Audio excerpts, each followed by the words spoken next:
Centro Educativo Municipal, desembargador Dr. Antônio de Freitas Rezende. Aula de número 11, disciplina Português, 5º ano A. Data: 15/7/2020. Professor Erismar Souza. Eu me comunico.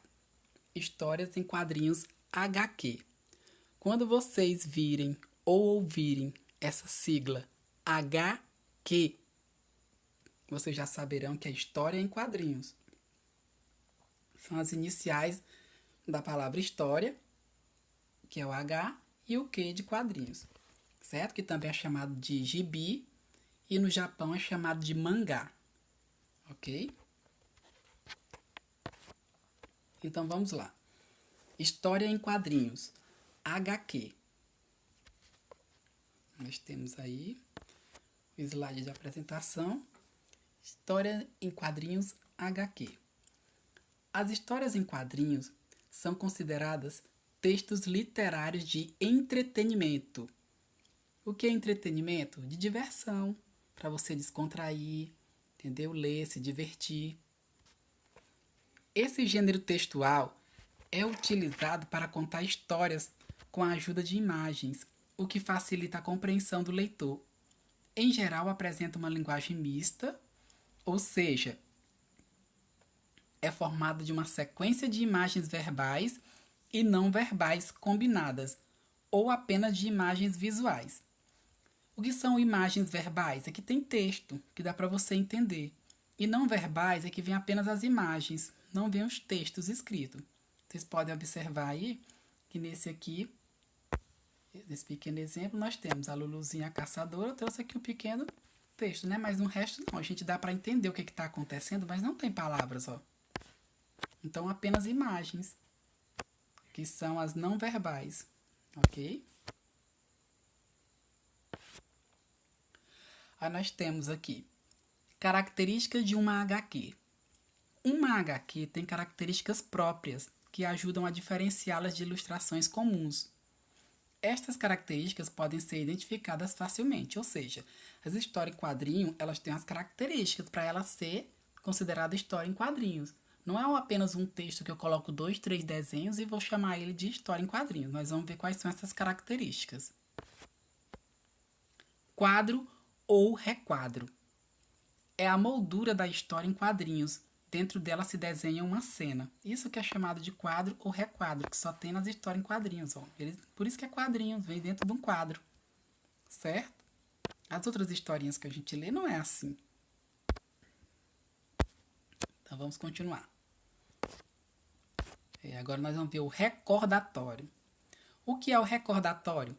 São painéis dentro dos quadrinhos usados pelo narrador. Olha, você vê aqui, tem aqui o personagem, ele está participando da história. Inclusive está aqui um balãozinho onde ele está falando, né? Mas às vezes vem esse quadrinho aqui. Esse quadrinho não é a pessoa que está falando, é o narrador, a pessoa que inventou a historinha. Ele está contando alguma coisa, ele não está participando da história, ele está apenas falando. Isso é chamado de recordatório. Quando vocês virem esse quadrinho aí, diferente, junto com os balões de conversa dos personagens, vocês vão saber que o nome disso é recordatório. Não são todos os quadrinhos ou história em quadrinhos que tem, certo? Só alguns que tem. Onomatopeias. Nossa, que nome esquisito, parece centopeia, né? Mas onomatopeia é o nome de uma figura de linguagem. O que é uma figura de linguagem? São expressões que a gente utiliza na língua portuguesa, certo? Para dar ênfase, certo? Ou então para diferenciar, deixar mais poético, ou então chamar atenção, diferenciar um tipo de linguagem, certo? Nesse caso, vamos ver o que são as onomatopeias.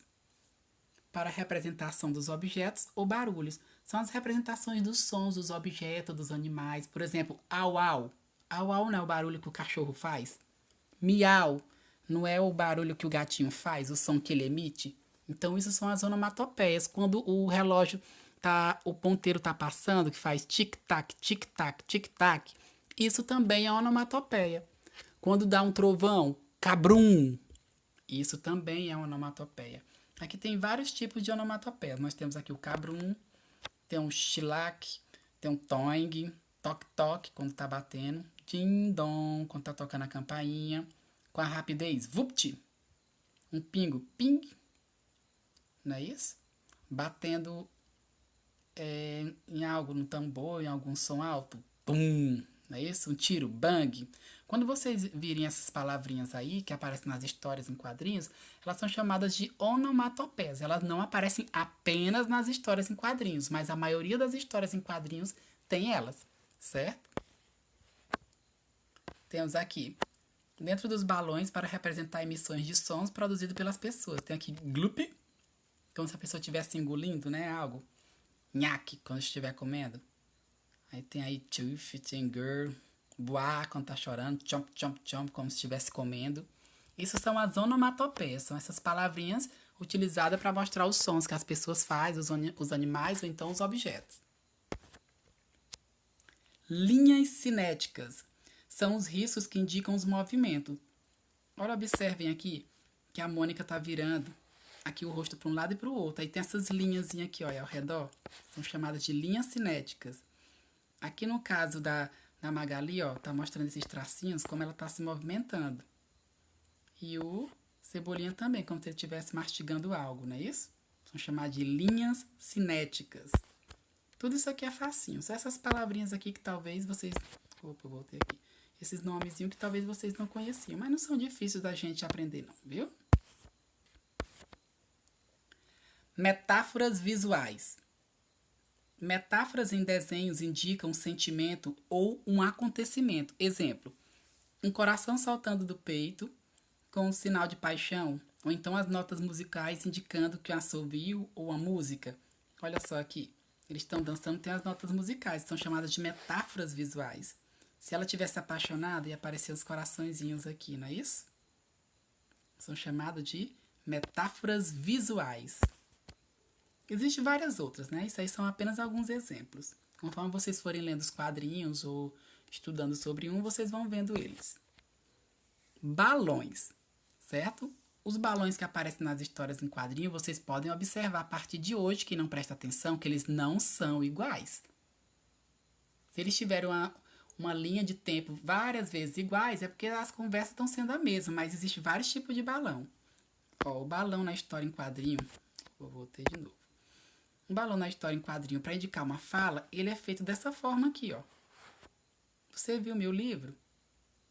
Certo? É através dos balões que os personagens se comunicam. Existem vários tipos de fala desse jeito. Ó, de pensamento, ele é como se fosse aqui uma nuvenzinha e tem umas bolinhas aqui, como vocês estão vendo, né? Como se estivesse saindo da mente da pessoa. Estivesse surgindo umas nuvens pequenininhas e ela vai aumentando. Já quando tá gritando, não, você quer? Não! É todo espinhado assim, ó, cheio de pontas. Tá indicando grito. Cochicho, quando a pessoa tá cochichando, falando bem baixinho, não conte isso pra ninguém. Aí é cheio de tracinhos ao redor dos balões. Certo? Pra indicar que é cochicho. Quando tá indicando amor, opa, vou ter que sem querer de novo. Pra indicar um amor, ó, é em forma de coração. Isso aqui é muito fácil, né? Pra indicar uma ideia, tem sempre uma lâmpadazinha acesa dentro, certo? Desse formato aqui. Existem outros também, mas esses aqui são os principais, certo? Aí vamos ver agora aqui. Balão de pensamento. Para indicar que o personagem está pensando, certo? Vocês estão vendo aí que a Mônica bateu nele, ele está pensando, querendo dizer algo com ela, né? Essas cobrinhas, essa caveirinha, talvez ele está querendo, imaginando alguma coisa assim meio louca, né?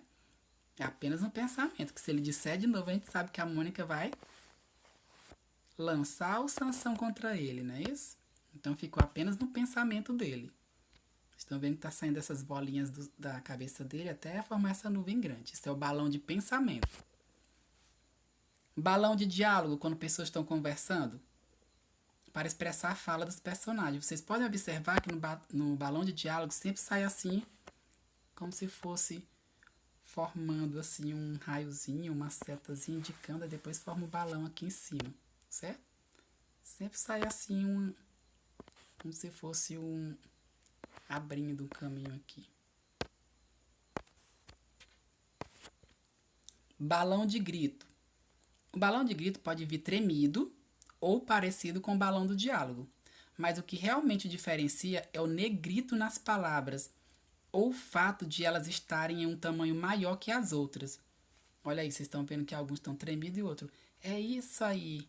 Agora você não tem mais nenhuma chance. Não, diga. Não, não. Isso a Mônica tá gritando, né? Eu estou fazendo natação. E ela, não. O que vai indicar, justamente aí se é um grito, é justamente se está em negrito. O que é em negrito, para quem não sabe? Ó, as palavras, elas vêm escritas. Os quadrinhos aqui normal, em preto, né? E falar assim, negrita em preto, não. É quando ela vem mais escura do que as outras. Observe, ó. Esse título aqui está em negrito. Ele está mais escuro do que o restante aqui do texto. E pode observar que o não, não, não, diga não. E aqui natação é porque está gritando, ó. Quando aparece em negrito.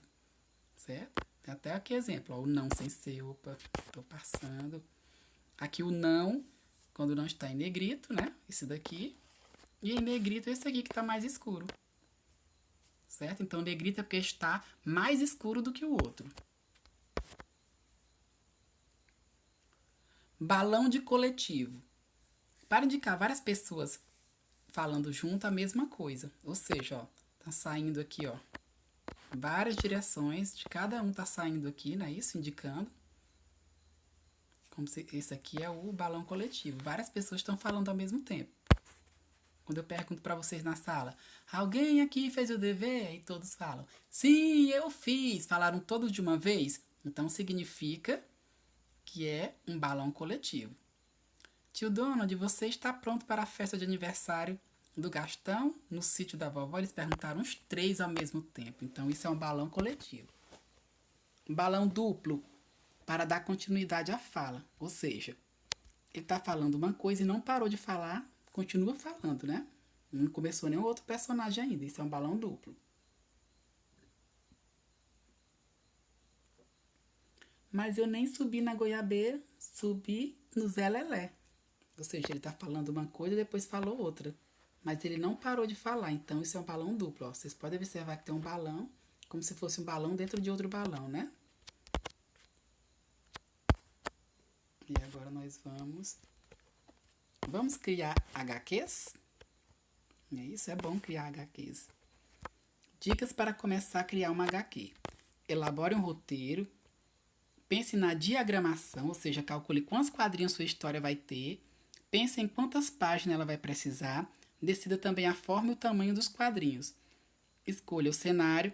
Invente os personagens. Crie os balões dos personagens. Capriche no desfecho da história, ou seja, o final. O final é muito importante. E coloque a palavra fim no último quadrinho. Não esqueça do título. A gente sabe que todo quadrinho tem um título, né? Por exemplo, pode ser, no caso da Turma da Mônica, Cascão e Cebolinha entram numa fria. Se vocês forem inventar outro personagem. Banana de pijama estão resfriados. Vocês vão escolher aí o de vocês. Só que eu não vou querer que vocês façam um quadrinho bem grande não, viu? Vocês vão criar um quadrinho aí, na casa de vocês, no caderninho de vocês de português, bem bonitinho. Criem personagem. Pode ser algum já conhecido, ou então criem personagens da mente de vocês mesmos, certo? Vocês podem criar qualquer um. O cebolão, é isso? A borboletinha. Vocês que vão escolher o personagem ou a personagem de vocês. Viu, gente? A gente pode chamar o personagem ou a personagem, tanto homem como mulher, certo? São palavras que podem ser usadas nos dois gêneros. E basta apenas 3 quadrinhos, tá bom? Vocês fazem no caderno, tira foto e me mostra. Bem caprichado e bonito.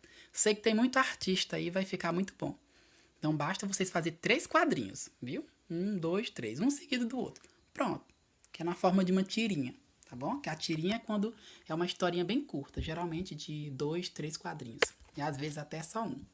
Tá bom? Eu quero que vocês façam 3 quadrinhos. Porque se for fazer um HQ mesmo, né? Várias páginas, um gibi, aí fica grande. Bastam 3 páginas. Dá para fazer isso também, tem alguns sites que dá pra gente criar no próprio site. A gente cria lá, eles dá a opção pra gente criar os desenhos conforme a gente gosta, certo? No Gloob mesmo, no canal Gloob na internet dá pra fazer.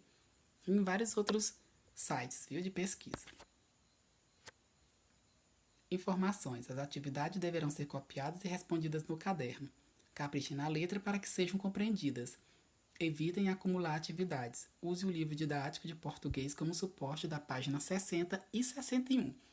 Que nessas páginas aí tem algumas atividades que eu não passei aqui, porque nesse aqui eu só estava apenas explicando todos os conteúdos de HQ. Mas nós vamos ver a HQ ainda do livro, que lá tem várias atividades. Por isso que eu não coloquei hoje, porque senão iam ficar muitas atividades e eu quero esse quadrinho de vocês bem caprichado, viu? Que a gente tem que produzir texto, a gente tem que ler livros, que vocês estão vendo que eu estou passando alguns livrinhos para vocês lerem bem curtinho, né? Que geralmente a gente tem que ler, vocês já estão no 5º ano, tem que ser livros bem maiores. Inclusive, eu tenho aqui algumas HQs em PDFs. Eu não vou enviar todas elas aqui para vocês, porque geralmente são grandes. Eu não vou pedir para vocês fazer atividade, mas depois eu vou deixar algumas caso vocês queiram ler em casa, né? Fiquem à vontade também, certo? Elas têm várias páginas e são a maioria da Turma da Mônica, tá bom? Então, vocês façam bem direitinho aí. Faça no caderno, então a atividade de hoje vai ser só essa. É uma produção de texto sobre história em quadrinhos. Vocês façam e me enviem. Pois nossa videoaula vai terminando por aqui. E até a próxima